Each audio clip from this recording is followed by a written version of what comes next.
Hello and welcome to core academy. My name है शिबा खान और मैं आपको क्लास 8 का ज्योग्राफी रिसोर्सेज एक्सप्लेन करने वाली हूँ। आज हम पढ़ेंगे रिसोर्सेज के बारे में। तो रिसोर्सेज क्या है? रिसोर्सेज क्या है बताइए? All the things which you use in your daily life to fulfil your needs.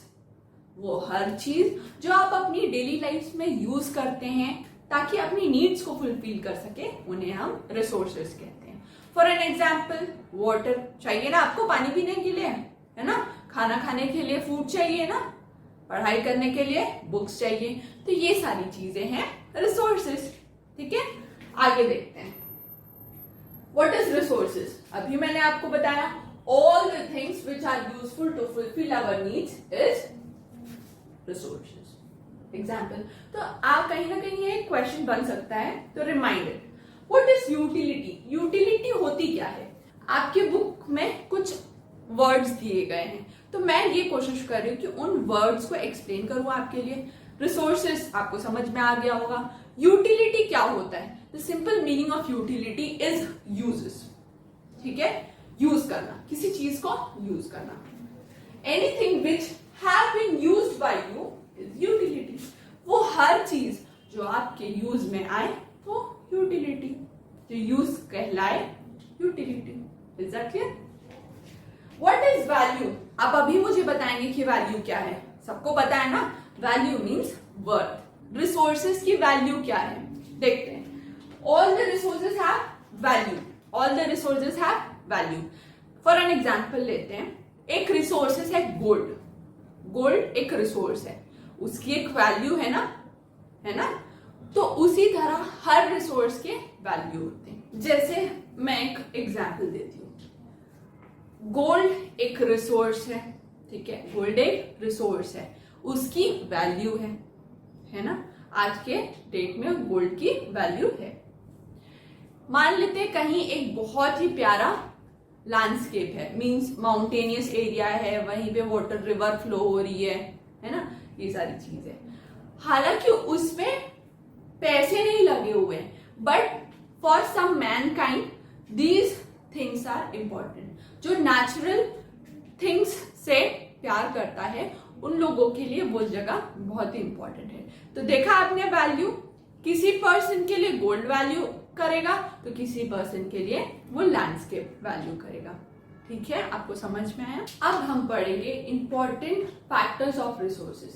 Resources के 2 फैक्टर्स होते हैं, फर्स्ट है टाइम एंड सेकंड है टेक्नोलॉजी। कैसे? आइए समझाती हूँ। Both are related to need of the people. Time भी इंपॉर्टेंट है और टेक्नोलॉजी भी इंपॉर्टेंट है। ये मैं क्यों कह रही हूँ, एक एग्जाम्पल के तौर से हम समझेंगे आगे।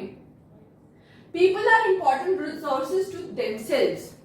लोग अपने आप में ही इंपॉर्टेंट रिसोर्स हैं फॉर देमसेल्व्स ओनली। कैसे? एक एग्जाम्पल लेते हैं। अर्ली मैन ने फायर की खोज की, ठीक है, लेकिन आज हम फायर का यूज कहाँ करते हैं बताइए? For cooking. तो फायर यूज अर्ली मैन क्यों करते थे? ताकि उस एरिया में रोशनी फैले। ठीक है, खाना तो उन्होंने भूनना शुरू किया, बट उसमें स्पाइसेस नहीं डाले, ये सारी चीजें हुई। ठीक है, अब एक साइकिल चला, अर्ली मैन ने उसे अपने एरिया में लाइटनिंग के लिए आग की शुरुआत करी, जो आगे एट प्रेजेंट हम कुकिंग के लिए यूज करते हैं। Is that clear? आगे एक और एग्जांपल के तौर पे समझेंगे, व्हील्स की डिस्कवरी, पहिए का इनोवेशन भी अर्ली मैन ने किया। देखिए आज किस किस जगह यूज आते हैं। जो पोर्टर होते हैं, ठीक है, वो भी व्हील्स का यूज करते हैं। जानते हैं ना आप, पोर्टर्स भी व्हील्स का यूज करते हैं। फिर आज इस युग में कैसे व्हील्स यूजफुल है? देखिए बहुत सी कारें चलती है किसके थ्रू? यस, व्हील्स के थ्रू। तो आप देख रहे हैं ये ह्यूमन पर्सपेक्टिव एक नया इनोवेशन लाया। इसीलिए मैंने कहा टाइम और technology are the important factors of resources. आई बात समझ? Every discovery or invention are invention of many other discoveries. Her discovery एक नई इन्वेंशन है किसी और डिस्कवरी के लिए। समझ रहे हैं? जैसे व्हील्स आया, व्हील्स से पोट्री का भी काम हुआ, पोट्री का जब काम हुआ फिर उससे व्हीकल्स बने, ठीक है, साइकिल्स बने, व्हीकल्स बने, इस तरह से उसकी भी डिस्कवरी हुई। यहां तक आपको बात समझ में आई? I hope you are clear in this point. अब हम पढ़ेंगे रिसोर्सेज के टाइप्स। अब हम पढ़ेंगे टाइप्स ऑफ रिसोर्सेज के बारे में। टाइप ऑफ रिसोर्सेज, हमने रिसोर्सेज पढ़ा, रिसोर्सेज क्या होते हैं, फिर हमने फैक्टर्स ऑफ रिसोर्सेज पढ़ा, ठीक है। अब हम पढ़ेंगे टाइप्स ऑफ रिसोर्सेज। रिसोर्सेज के 3 टाइप्स हैं, एक नेचुरल रिसोर्सेज, एक है ह्यूमन मेड रिसोर्सेज, एक है human resources. Is that clear? अब इनके भी कुछ सब डिविजन्स हैं, आइए देखते हैं। नेचुरल रिसोर्सेज के सब डिविजन को देखेंगे हम पहले। पहला है on the basis of development, ठीक है, डेवलपमेंट के बेसिस पे। Then will see on the basis of origin, then will see on the basis of stock, and then will see on the basis of distribution. इन basis पे divide किया गया है natural resources को आपके better understanding के लिए, ठीक है। अब development, on the basis of development के जो क्राइटेरिया है उस पे भी 2 पॉइंट्स में डिवाइड किया गया है। First is actual resources and second is potential resources. Actual resources क्या होते हैं, आइए देखते हैं। ऐसे रिसोर्सेज जिसकी क्वांटिटी आपको नोन है। फॉर एन एग्जाम्पल, महाराष्ट्र के कुछ एरिया में सॉइल जो है ब्लैक सॉइल पाई जाती है और वहीं पे agriculture of cotton is best in that soil. तो ये आपको पता है कि महाराष्ट्र में ब्लैक सॉइल है और वहां पे कॉटन की एग्रीकल्चर बहुत अच्छी होती है, पता है ना, उसे ही हम कहेंगे एक्चुअल रिसोर्सेज, ठीक है। अब हम पढ़ते हैं पोटेंशियल रिसोर्सेज। जब एक्चुअल में हमने पढ़ा कि ऐसे रिसोर्सेज जिसके बारे में हमें जानकारी है, तो पोटेंशियल रिसोर्सेज उसका जस्ट ऑपोजिट होगा, ऐसे रिसोर्सेज जिसके बारे में हमको जानकारी नहीं है। फॉर एन एग्जाम्पल, लद्दाख में यूरेनियम है, लद्दाख में यूरेनियम है लेकिन अभी तक उसे यूज नहीं किया गया, और सेकेंड थिंग वो कितना है, कितने अमाउंट में है, इसका भी हमें पता नहीं है। तो आपको इससे समझ में आया एक्चुअल और पोटेंशियल रिसोर्सेज। अब हम आगे बढ़ते हैं on the basis of origin. On the basis of origin को भी 2 हिस्सों में डिवाइड किया गया है, एक है biotic resources and second one is abiotic resources. अब आप समझ ही रहे होंगे बायो और abio. Bio means living, abio means non living things, ठीक है। तो biotic resources are those resources which are living things. For an example, plants, animal, you मतलब ह्यूमन बींग्स, ये सारे रिसोर्सेज हैं। हमने स्टार्टिंग में ही पढ़ा ना कि ह्यूमन बींग्स अपने लिए ही एक रिसोर्स है, तो उससे हम अपना भी एग्जाम्पल ले सकते हैं। वही non biotic resources are those which are non-living things. For an example, soil, rocks, etc. These are abiotic resources. I hope आपको क्लियर होगा यहाँ तक, ठीक है। आगे बढ़े। अब हम पढ़ेंगे on the basis of stock. On the basis of stock हम देखते हैं, तो इसे भी 2 पार्ट्स में डिवाइड किया गया है। पहला रेन्यूएबल और सेकेंड है नॉन रेन्यूएबल। रेन्यूएबल नाम से देखिए, बहुत सारे फैक्टर्स को आप नाम से ही समझ पाएंगे। रेन्यू दोबारा से यूज करना, नॉन रेन्यू ऐसी चीज जो दोबारा से यूज ना हो। तो renewable resources which can be used again and again. For an example, आप सांस ले रहे हैं, आपके सराउंडिंग में एयर है, एक बार सांस ले रहे हैं, दोबारा कहते हैं कि हमको दोबारा उसी एयर को मत देना, नहीं ना, ऐसा नहीं है ना। तो ये एक एग्जाम्पल है कि air can be used again and again, water can be used and again and. कैसे? पानी हम तो यूज कर लेते हैं, फिर वो कंडेंसेशन और इवापोरेशन के मेथड से रिवॉल्व हो रहा है ना, तो उसी को वाटर का एग्जाम्पल माना गया। Clear? Non renewable resources are the resources which can use only once. ऐसे resources which can use only once. For an example, आप कहीं जा रहे हैं, अपनी गाड़ी में आपने पेट्रोल डलाया, आपने अपनी गाड़ी में पेट्रोल डलाया, आप कहीं गए और वापस वहां से आए, तो क्या गाड़ी में पेट्रोल उतना का उतना ही रहेगा? नहीं ना, खत्म हो चुका है, उसे हम दोबारा यूज नहीं कर पाएंगे, ठीक है। और एक एग्जांपल दे देती हूं, आप इनको शायद नोट कर रहे होंगे ना, कर रहे हो कि नहीं, नोट करना। तो आप अपने नोट्स को अपने नोट कॉपी में नोट डाउन कर रहे हो, क्या उस पे दोबारा से नोट कर सकते हो क्या? नहीं ना। तो these are things are non renewable resources. Are you getting my point? आगे बढ़ते हैं, डिस्ट्रीब्यूशन रिसोर्सेज को पढ़ते हैं। अब हम पढ़ेंगे on the basis of distribution. इसके भी दो फैक्टर्स बताए गए हैं, यूबिक्विटस एंड लोकलाइज्ड। यूबिक्विटस क्या है देखते हैं, resources that are found in everywhere, ऐसे रिसोर्सेज जहां जो हर जगह पे मौजूद हो। फॉर एन एग्जाम्पल एयर हर जगह मौजूद है ना। क्या आपने एयर को एक रूम में बंद कर दिया और कहा कि इस रूम से निकलना नहीं ना। तो एयर हर जगह अवेलेबल है, वाटर हर जगह अवेलेबल है, सॉइल्स हर जगह अवेलेबल है। तो these are the example of ubiquitous resources. ठीक है, अब हम लोकलाइज्ड रिसोर्सेज के बारे में पढ़ेंगे।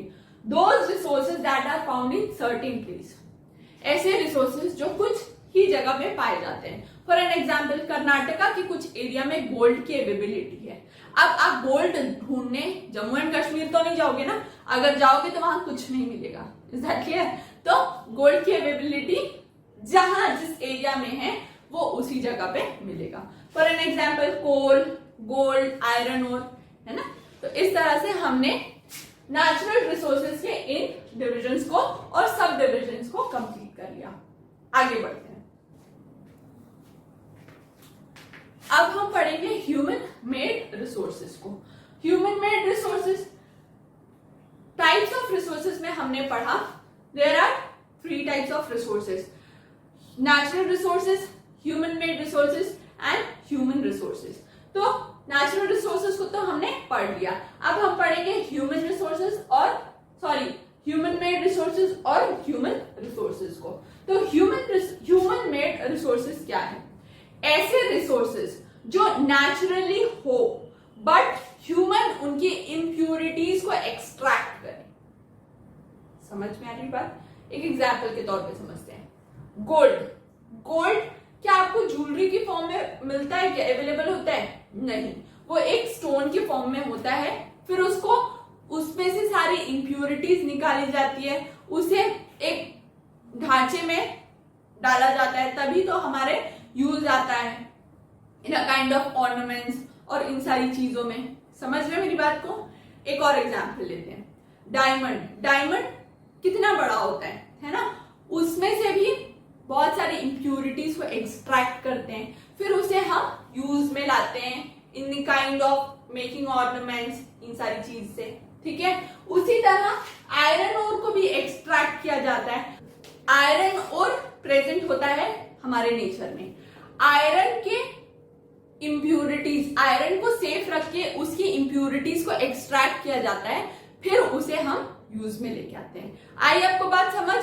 ह्यूमन मेड रिसोर्सेज इसी को कहते हैं। Is that clear? आगे बढ़ते हैं, ह्यूमन रिसोर्सेज क्या है?